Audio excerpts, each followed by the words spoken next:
quarterback battle in Cleveland. Shedeur Sanders has been taking some reps, doing the work. The fact of the matter is, it is so rare for a fifth-round quarterback to come in and start right away. Shedeur Sanders has looked good. He has carried himself the right way, but there's still a long way to go before we can begin to have Shedeur Sanders in the conversation about when he's going to be starting the season for the Cleveland Browns. Right now, it looks like Joe Flacco, Kenny Pickett will be vying for that job. Shedeur Sanders and Dillon Gabriel will continue to learn, bide their time, and wait for their opportunity. Shedeur did actually join the conversation, literally yesterday, speaking to the media. This is what he said about how he's approaching minicamp.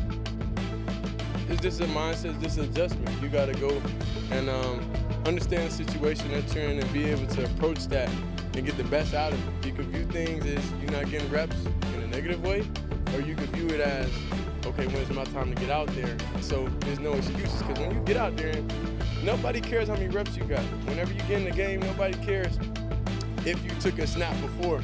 You know, like they care about, everybody cares about production. So that's the main thing. When you get out there, you got to be able to produce. So we all know that Tom Brady has been a mentor to him, and that we've all heard that clip of Brady saying, I don't care if you get one rep, then you make sure that you make it work, and that's the attitude that he is taking. The path to the starting job, IT, for Shedeur Sanders is an interesting one. Shefty pointed it out. The chances of him winning the job week one are extremely remote. But I feel like there's almost no question at some point this season he will get the chance to be the starting quarterback. Yeah, absolutely. And that should happen sooner than later, Green, for a number of reasons. First of all, he could be their quarterback in the future. I don't think there's any question he has much more ability than Dillon Gabriel, despite the fact that he was drafted 2 rounds later, and they made a great trade. I think Jacksonville likely could have a top 5, top 10 pick. That's going to be Cleveland's. Next year's draft is loaded with quarterbacks. So one of the things that Cleveland needs to accomplish this year is, where are they with the quarterback position?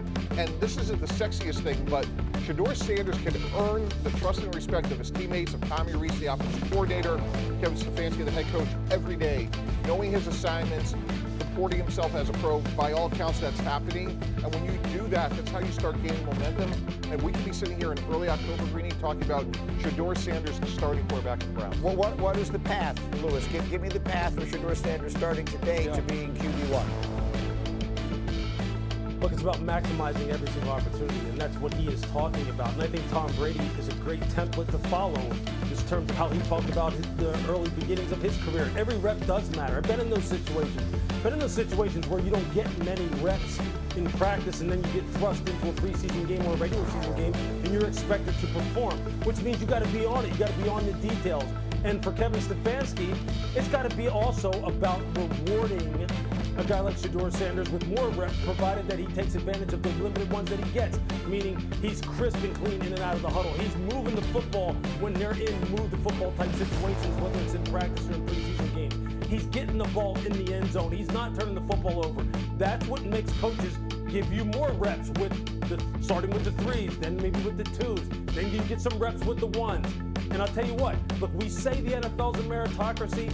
In theory it is, but sometimes you don't always get the opportunity to really take advantage of that meritocracy. Shedeur will get the opportunity as he continues to progress and earn the trust of the coaching staff. And if he does that, look, Mike T's right. He's the most talented thrower on that roster. But that doesn't matter if you don't get the opportunity. The only way you get the opportunity is you have to earn it. You have to earn more opportunities. And I think he has the right mindset right now in terms of how he's approaching that. But just to tell you what he's trying to overcome, there's been one quarterback for the last 40 years, perhaps in the 4th round or later, who started his team's opener. And that was Dak Prescott with the Dallas Cowboys. Dak lit it up, Tony Romo got hurt, and Dak Prescott had a path to start. When you are a mid-round draft pick, you need help to get into that starting job. Not only do you have to play well, carry yourself well, but then sometimes you need an injury. You need Joe Flacco to bang his shoulder. You need Kenny Pickett to bruise his knee. You need things like that that give you an opportunity to step out there, and then once you do step out there, you need to take advantage of it. You know, Greeny, they should be parallel track in their quarterback situation. Let's say we're getting the Kenny Pickett, Joe Flacco winner for opening day. And as we're looking here on the screen, those first 4 games, let's be realistic, Cincinnati's not going to be easy. at Baltimore, the Packers, and at Detroit, they could be sitting here 1-3. What are we waiting on? Like, let's go get Shedeur. And again, I'm being presumptive that If they were 1-3, they don't think like that. right. And I'm also saying that I think Shedeur is going to beat out Dillon Gabriel, which to me, from a talent standpoint, that's not even close. But you're parallel tracking, getting quarterbacks ready for two different groups. Opening day against Cincinnati, presumably that's Joe Flacco, and then the Shedeur-Dillon Gabriel winner for October 1st. I get that no one thinks that way, but we just said on our screen, it is the hardest strength of schedule to start a season that any team has. 1-3, I think, would be a pretty good start based on who they're playing, and then it only gets harder after that. The idea that they will not, at some point this year, find out what they have in both of these young kids, Shedeur and Dillon Gabriel, strikes me as very unlikely. So that's the situation in Cleveland. Staying in the division, Joe Burrow in the Bang. Hurry up, Adam Schefter. Let's start in Dallas. What's going on with Micah Parsons? He is in mandatory minicamp. He said he's going to be there for training camp, despite the fact that he's awaiting a contract that is expected to make him the highest paid defensive player in NFL history. And that means the Cowboys then will have the highest paid player in history in Dak Prescott and the highest paid defensive player. That's a deal that Micah Parsons and the Cowboys want to get done at some point this summer. Speaking of big deals, the Washington Commanders and Terry McLaurin want to try to get a deal done, but until they do, Terry McLaurin is staying away, not present at mandatory minicamp at this current time. He has not been a part of any of the Commanders' off-season activities. And while we've seen other wide receivers like DK Metcalf, T. Higgins, and Jamar Chase get paid this offseason, Terry McLaurin still has not been paid. He's produced like a top receiver, and now he wants to get paid. As surprising, but that quarterback room in Cleveland is still a crowded one, and with OTAs underway, their newest additions are getting a load of snaps under center. We're talking about Dillon Gabriel and Sanders, two of the 5 quarterbacks on the roster. Here's our guy. It was a busy first day of mandatory minicamp for rookies Dillon Gabriel and Shedeur Sanders as coach Kevin Stefanski gave them the bulk of reps and team drills, and both packages continued to show growth in this offense as they threw for deep touchdown passes. Now, the spring has been a bit different for both players.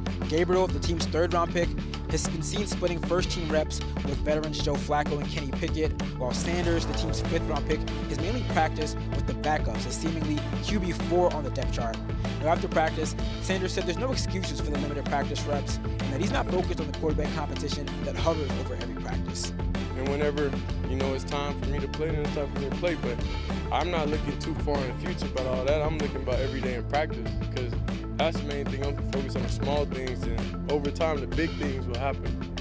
In this back quarterback room, both rookies said that they're looking to learn any way they can, whether that be on the field, walkthroughs, virtual reality, and even picking the brains of the veteran quarterbacks like Flacco, an 18-year vet.